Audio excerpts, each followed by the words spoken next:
Muda, jalan-jalan ke Jogja, jangan lupa untuk beli oleh-oleh khas Jogja. Batik ada, makanan juga ada, termasuk yang satu ini. Bisa jadi oleh-oleh khas Jogja. Seperti apa? Ikuti terus perjalanan Inframe episode kali ini. Check this out!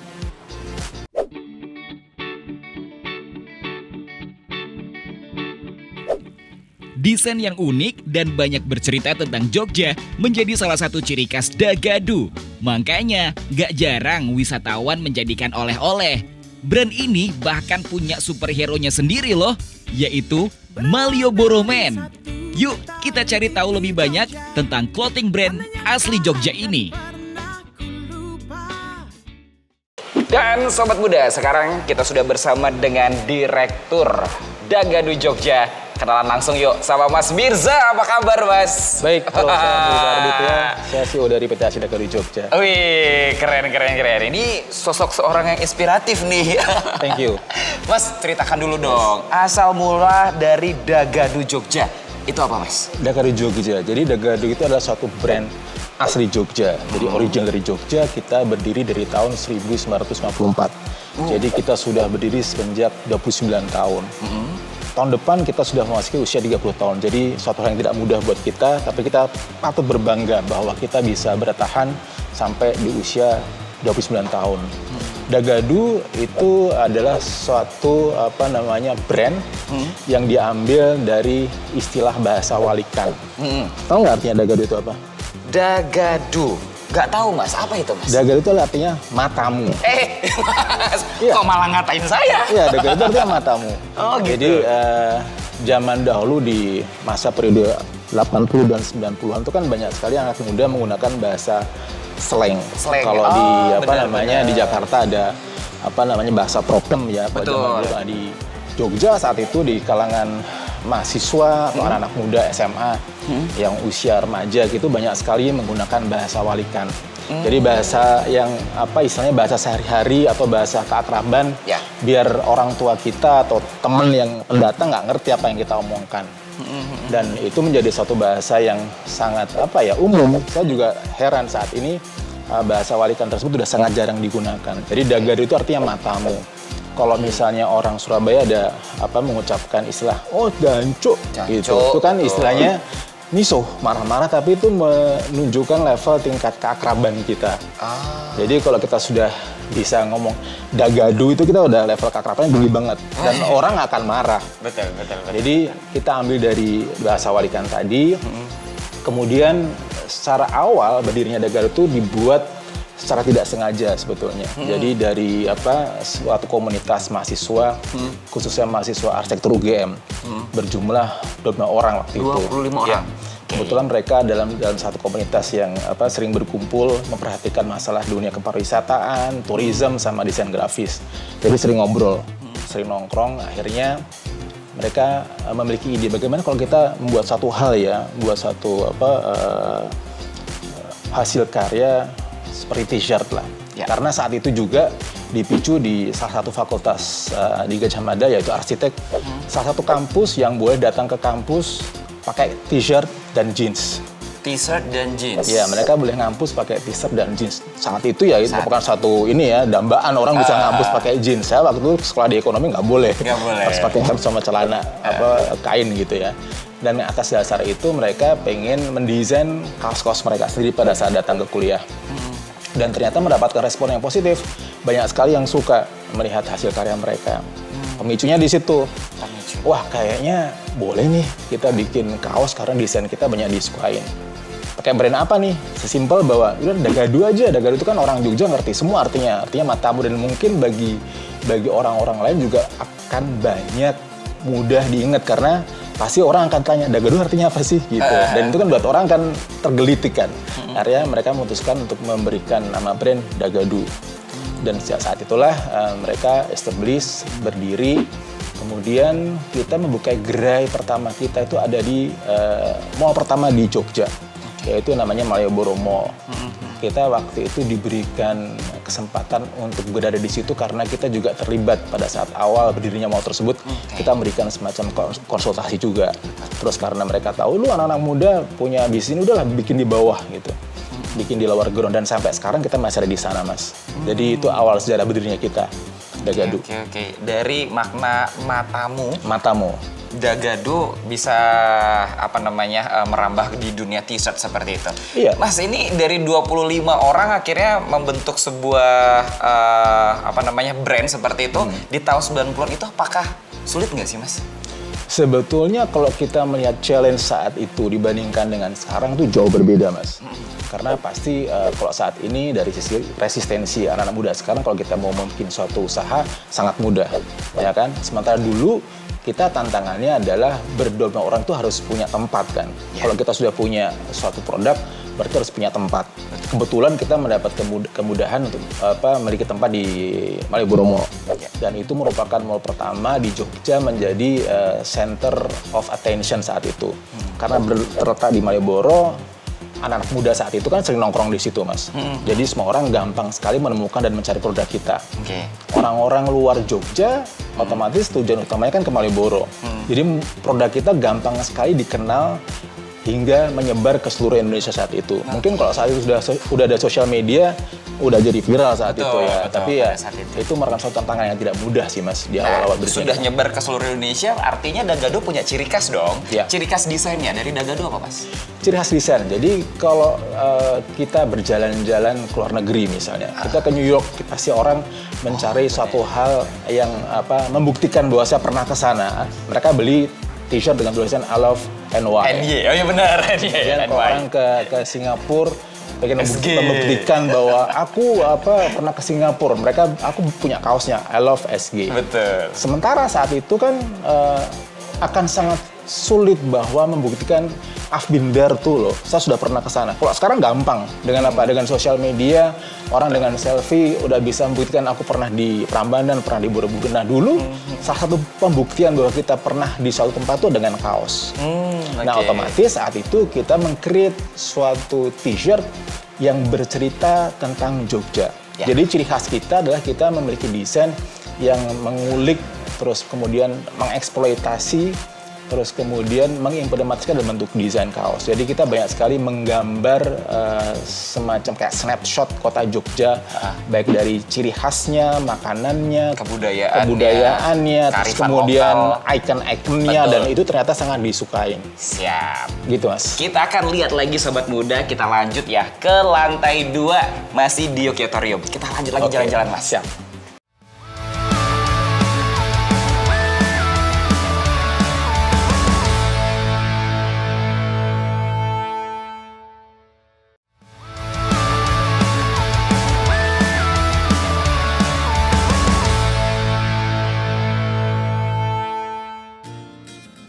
Sobat Muda, ternyata tidak hanya nama Dagadu saja yang berkaitan dengan aksara Jawa. Gerai Dagadu di Yogyatorium ini juga terinspirasi dari legenda Aji Saka, yaitu cerita rakyat yang bercerita tentang asal mula munculnya aksara Jawa. Bagian depan gerai merupakan penggambaran bentuk selendang yang dipakai Aji Saka. Yang paling mencolok adalah mural yang kita lewati saat naik ke lantai 2. Mural tersebut dikerjakan oleh kelompok seniman Mulia Karya pada tahun 2016. Walaupun penampilan karakternya terlihat modern, mural ini sebenarnya berisi cerita legenda Aji Saka dalam bentuk komik. Wah, ini berarti cerita Aji Saka ya, Mas ya? Betul, ini cerita Aji Saka yang memang merefleksikan dari desain dari gedung ini. Ya? Wah, keren. Nah, tadi Sobat Muda, kita sudah tahu Dagadu itu artinya matamu, seperti itu. Berasal dari bahasa Jawa Walian. Dan sebelum kita lanjut jalan-jalan, kita simak dulu informasi menarik berikut ini. Piye kabar Dap? Sapaan seperti ini tentu nggak asing didengar oleh warga Jogja. Tapi, apakah Sobat Muda tahu istilah Dap tersebut berasal dari Basa Walian Jogja yang berarti mas? Basa Walian Jogja merupakan salah satu bahasa pergaulan atau prokem khas daerah istimewa Yogyakarta. Konon, Basa Walian ini digunakan oleh para pejuang kemerdekaan agar percakapan mereka tidak dipahami oleh Belanda. Namun, lambat laun, masyarakat umum pun bisa memahami Basa Walian ini. Bahkan cukup populer digunakan dalam percakapan sehari-hari di era 1980-an hingga 1990-an. Gimana sih caranya bikin Basa Walian Jogja ini? Sebenarnya rumusnya cukup mudah loh Sobat Muda. Pertama, pahami dulu urutan dan baris aksara Jawa Hono Coroko. Lalu kita tinggal menukar baris pertama dalam aksara Jawa tersebut dengan baris ketiga. Dan sebaliknya, begitu pula baris kedua kita tukar dengan baris keempat. Dengan rumus tersebut, terbentuklah kata-kata dalam Basa Walian Jogja. Seperti mas yang dibalik menjadi dap. Ada beberapa istilah Basa Walian Jogja yang dulu sering digunakan seperti jape mete, yaitu cahe dewe yang berarti teman sendiri. Piso yang artinya ibu. Sahan berarti bapak, dosing yaitu mobil, dan saku yaitu banyu yang berarti air. Saat ini, Basa Walian Jogja sudah jarang terdengar dalam obrolan sehari-hari. Padahal seru dan unik juga ya kalau kita bisa menguasai Basa Walian ini. Gimana sobat muda? Apakah sobat muda tertarik? Ini nih sobat muda, kerennya dari Dagadu Jogja. Ini beragam desain di sini, Mas Mirza. Ya. Ini desainnya unik-unik banget, sesuai dengan ceritanya Mas Mirza tadi. Apa aja di sini, Mas? Jadi kalau kita ngomongin desainnya Dagadu, banyak sekali tema-tema yang kita ambil ya. Oke. Contoh di sini kita ngomongin yang bersifat turistik nih. Jadi kan kita menceritakan tentang Jogja, terutama Tugu. Tugu ini lah satu desain yang banyak disukain. Ya kan ada Tugu, terus kemudian tuh menggambarkan prajurit keraton, menceritakan gitu ya. tentang bahwa Jogja adalah kesultanan, terus kemudian kita juga ada gambar keraton juga. Ada keraton. Ya kan, biar semua orang tahu bahwa di Jogja ada apa sih? Ada pantai, kemudian ada apa? Bisa melihat sunrise, kemudian kita bisa melihat tubuhnya Jogja ini kan satu signature ya. Yes. Kemudian ini yang bersifat basic, lebih bagaimana kita menuliskan gambar-gambar yang Dagadu Jogja, Jogja, ini bersifat basic. Itu basic. Ya. Terus kemudian ini juga ada turistik nih, kopi jos, Wih, ya ya. kan? Karena orang kalau Jogja pasti angkringan kan, mencoba kopi jos. Nah kita lihat lagi nih di sini ada lagi beberapa desain yang Sini. lebih ke signature. Kita bisa melihat bahwa kita kan harus menciptakan desain yang smart, Yes. smile Jogja. Jadi ini satu frame yang kita selalu pegang, bercerita tentang Jogja, membuat orang lain tersenyum, tapi kita juga menggali dengan cara yang pintar. Betul. Contoh ini kan ada desain Nirvana. Anak muda kan tahu nih kan band Nirvana. Kita wujudkan dalam bentuk Dagadu. Orang kan secara sekilas pasti ngeliatnya, oh ini kayak band Nirvana nih. Kemudian kita juga bisa melihat lagi Black Sabbath. Wih, betul. Agak menggelitik gitu ya. Agak menggelitik, betul. Setuju. Nah, Mas ini dari berbagai desain, konsep segala macam gitu. Untuk Dagadu sendiri itu arah brandingnya tuh ke arah mana sih Mas? Apakah souvenir kah? Khas untuk oleh-oleh atau seperti apa? Ya, untuk saat ini. Saat ini memang karena Jogja merupakan main destination of tourism ya, masih menjadi tujuan utama pariwisata di Jogja. Jadi kita masih bersifat yang pertama sebagai produk alternatif merchandise. Orang-orang Jogja biasa selama ini kalau mencari oleh-oleh apa sih? Beli gudeg, kalau makanan beli bakpia, Betul. kemudian kalau pakaian beli batik, Yes. ada beli perak. Nah, Dagadu ini merupakan satu alternatif oleh-oleh yang selama ini kalau orang old school nyarinya ya bakpia, batik, gudeg, sekarang mereka mencarinya apa? Kaos. Kaos pun yang menceritakan semua hal yang berhubungan dengan tujuan pariwisata ataupun yang merupakan khasnya Jogja, yaitu plesetan. Nah, itu ciri khas utama kita. Tapi ke depan ternyata kita harus beranjak, kita melakukan transformasi bahwa Dagadu nanti ke depannya tidak lagi sebagai produk yang bersifat alternatif merchandise, tapi juga sebagai penyedia kebutuhan daily wear atau daily fashion untuk anak muda. Nah ini nih yang sekarang kita perkembangannya lagi, nih, saya mau nanya nih untuk yang perkembangan saat ini. Daily wear-nya itu seperti apa? Apakah daily wear itu kan sebetulnya suatu hal yang dibutuhkan oleh anak-anak muda sekarang. Iya. Mereka lebih pengen yang bisa digunakan untuk kebutuhan sehari-hari, bisa ke kuliah, main, nongkrong, bahkan bekerja. Makanya Dagadu belajar sekarang dengan brand-brand yang ada di luar untuk supaya memenuhi kebutuhan mereka. Makanya Dagadu mulai membuat varsity jacket, mulai buat windbreaker, mulai membuat hoodie, kemudian sweater, kemudian banyak hal yang masih coba kita kembangkan. Antara lain juga kita membuat jersey, termasuk running jersey. Jadi kita akan lebih luas, lebih lebar lagi memenuhi kebutuhan fashion konsumen zaman sekarang. Oke, itu kalau hoodie, sweater dan segala macam desainnya dengan ciri khas Jogja atau Dagadu? Ciri khas Jogja tidak kita tekankan lagi, tapi dalam bentuk logo yang minimalis, Tapi orang tahu bahwa ini adalah bikinan dari Dagadu. Wih, setuju. Oke, kalau untuk berkaitan dengan pedagang-pedagang di Malioboro nih Mas. Ya. Dulu nih sempet nih saya jalan-jalan ke Jogja, jalan-jalan terus main ke Malioboro, itu banyak brand-brand Malioboro di sana. Brand-brand Dagadu di Malioboro seperti itu. Nah itu kan sempat banyak tuh marak seperti itu. Ini tanggapannya atau menyikapinya seperti apa? Jadi Dagadu sendiri pada saat awal berdiri, terus kemudian menjadi suatu hal yang sangat diminati, otomatis akan menjadi potensi bisnis bagi orang lain juga. Jadi orang lain pengen memanfaatkan itu. Jadi ya di mana ada madu pasti ada semut kan, Mas. Dan saat itu memang banyak sekali pembajakan. Orang yang menduplikat, membuat kaos kita tentunya dengan kualitas yang sangat jauh berbeda. Dengan harga yang jauh lebih murah. Harga jauh lebih murah. Nah itu yang kita coba pengen ajarkan juga kepada seluruh konsumen bahwa kadang-kadang kita harus memikirkan sedikit kualitas. Dan kita juga menghargai hak cipta juga. Karena kita butuh effort, butuh usaha. Kemudian Dagadu sendiri melibatkan banyak orang. Di belakang kita ada beberapa mahasiswa yang bekerja dengan kita, ada bapak-bapak, ibu-ibu yang udah bekerja puluhan tahun dengan kita. Akan sangat sayang kalau hanya dikorbankan dengan membeli produk-produk yang bersifat bajakan. Tapi pada saat awal, mungkin kita bisa berjalan-jalan. Boleh. Berjalan-jalan. Jadi pada saat awal kita masih menganggap mereka adalah sebagai suatu unit usaha yang kita hargai. Mereka kan usaha kecil juga kan.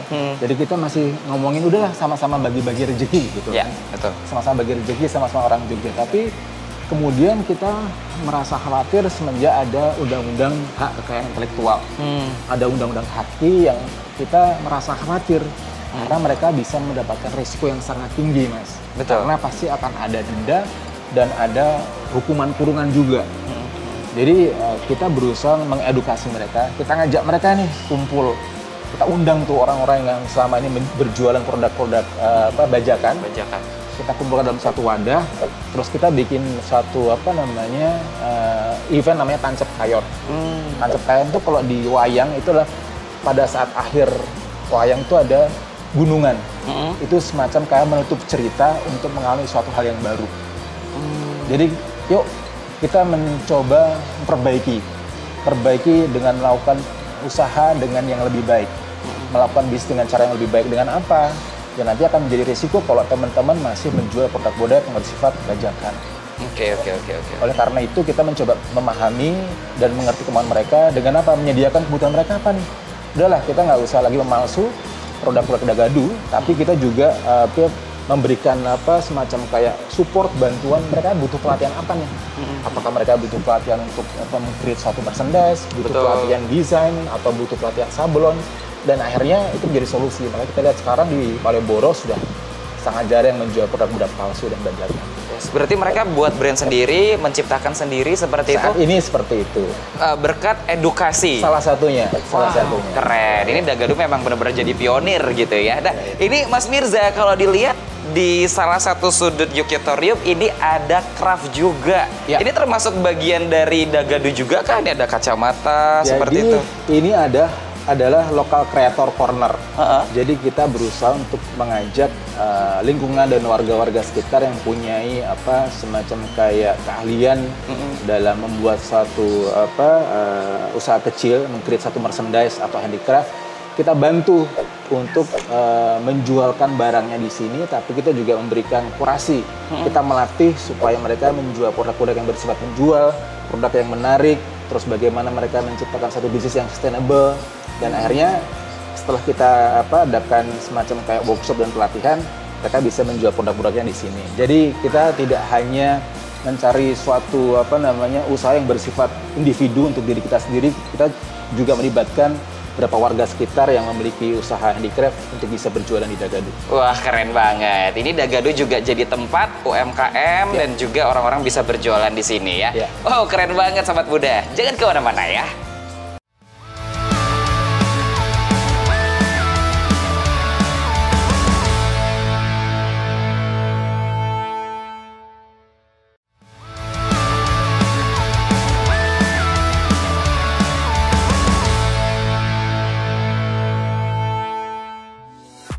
Sobat Muda, ini kita dari tadi keliling-keliling Yogyatorium. Mas Mirza, sebenarnya konsep Yogyatorium itu apa sih? Jadi ini merupakan satu gerai terbesar untuk Dagadu. Kita berada di komplek YTR atau namanya Yogyatorium. Yogyatorium itu terdiri dari satu istilah Yogyakarta Tourism and Laboratorium. Ya, jadi kita pengen menciptakan suatu community hub, terus kemudian sebagai suatu tempat berkumpulnya semua komunitas supaya bisa saling bertukar pikiran. Jadi mereka kita berikan satu tempat untuk bisa saling sharing, untuk bisa saling berhubungan, karena dari situ kita bisa menciptakan satu kolaborasi, Mas. Supaya mereka bisa mengkreasi satu bisnis, usaha berdasarkan dari diskusi yang mereka munculkan di Yogyatorium ini. Kegiatan apa saja, Mas, yang bisa dilakukan di sini? Sangat luas sekali. Jadi banyak sekali komunitas olahraga, sport. Misalnya sering sekali ibu-ibu yoga melakukan tempat di sini. Terus kemudian teman-teman dari Xperia, teman-teman dari musisi, terus komunitas-komunitas seperti kayak K-pop, The Beatles itu sering mengadakan event di sini. Jadi ini adalah suatu tempat terbuka supaya mereka bisa saling memberikan aktualisasi terhadap kelompok mereka supaya bisa memberikan dan menunjukkan aktivitas mereka kepada masyarakat luas. Wah, keren banget. Ini Yogyatorium ini bisa untuk berkumpul komunitas gitu ya. Nah, Mas, kalau untuk inkubasi bisnisnya dari Dagadu Jogja, ini perannya seperti apa? Untuk inkubasi bisnis kita banyak sekali dilibatkan karena mereka melihat bahwa Dagadu selama ini sebagai satu usaha menengah dan kecil yang bisa survive hingga tahun 2022 ini, dan kita pengen bertahan terus sampai ke depan. Kita sering melibatkan dan dilibatkan oleh beberapa komunitas bisnis untuk memberikan workshop, memberikan masukan-masukan. Kadang-kadang kita juga diminta untuk menjadi satu mentor atau menjadi satu istilahnya lead dalam suatu project bisnis. Contohnya yang sudah sering kita lakukan dengan DSC, Diplomat Success Challenge, itu setiap tahun mengadakan event di sini. Itu adalah satu event yang mengumpulkan semua para bisnis muda untuk bisa ke depan bersaing lebih baik lagi, mereka ikut berkompetisi di situ. Terus kemudian dengan UNICEF juga kita sering dilibatkan untuk memberikan mentoring supaya mereka bisa mengajak anak-anak muda membuat merchandise yang bisa relate dengan beberapa budaya yang ada di Jogja seperti Borobudur, Prambanan. Nah, kita membantu mereka juga. Nah, ini ngomongin tentang anak muda, ada pesan nggak, Mas? Pesan tips untuk wirausahawan muda yang saat ini mau berkecimpung nih, mau bikin usaha nih. Apa tipsnya, Mas? Baik, kita ajak ya untuk para anak-anak muda itu kalau misalnya mereka sudah berkuliah, jangan nunggu untuk melamar. Nih, bener. Ya kan? Tapi mereka harusnya membuat orang lain melamar dirinya. Jadi jangan melamar perusahaan, tapi dia yang dilamar. Karena apa? Mereka menciptakan suatu usaha, menciptakan suatu bisnis yang memberdayakan manusia, memberdayakan masyarakat supaya mereka bisa memperluas daya saing ekonomi kita. Yang kita inginkan adalah karena hambatan sekarang untuk anak muda memulai bisnis makin gampang. Mereka bisa memulai bisnis tanpa modal yang besar. Nggak perlu tempat, hanya sekedar akun di sosial media, akun di marketplace, mereka sudah bisa memulai bisnisnya. Tinggal bagaimana mereka melangkah dari ide ke kenyataan. Jadi saya minta mereka, ayo tidak hanya sebagai tataran ide, tapi harus menjalankan supaya mereka bisa mewujudkan model bisnis mereka. Wah, keren. Motivasinya nih harus diaktualisasikan. Mas, kalau untuk rencana ke depan dari Dagadu apa, Mas? Rencana ke depan otomatis tadi ya, bahwa Dagadu tidak hanya sebagai produk alternatif merchandise di Jogja, tapi kita juga bisa sebagai produk daily wear, daily fashion yang diminati dan disukai oleh anak muda di Jogja dan di Indonesia pada umumnya. Wah, keren. Ini nih, semoga Dagadu terus maju dan terus menginspirasi untuk masyarakat daerah istimewa Yogyakarta dan untuk Indonesia semuanya. Terima kasih, Mas Mirza. Thank you. Sip. See you.